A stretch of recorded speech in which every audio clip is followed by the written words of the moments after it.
Sebanyak 128 pebiliar berbakat mengikuti turnamen biliar yang diadakan oleh PB Popsi Sumsel.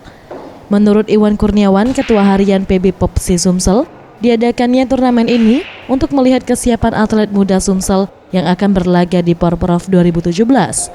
Karena atlet yang berlaga ini merupakan atlet muda yang perlu pengalaman bertanding untuk mematangkan mental permainan.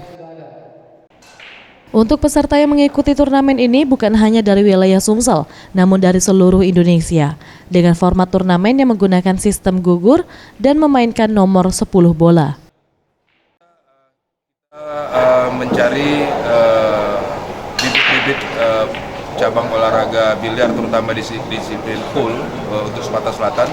Tapi event ini lebih kepada untuk memberikan suatu tempat untuk menguji proses pelatihan untuk atlet-atlet Sumatera Selatan menghadapi Porprov yang akan datang, dan juga untuk provinsi lain mungkin untuk persiapan dan pemanasan menjelang kejurnas yang akan. Sementara itu Husni, penanggung jawab pertandingan, pihaknya telah menyiapkan 10 meja berstandar nasional untuk kenyamanan peserta dalam bertanding. 10 meja pertandingan. Untuk prasarana penunjang lainnya apa yang kita siapkan, Pak?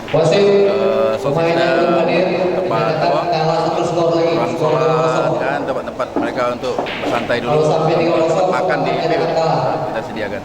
Sudah berapa kali ini, Pak, untuk kejuaraan ini? Ini kejuaraan yang kedua kali.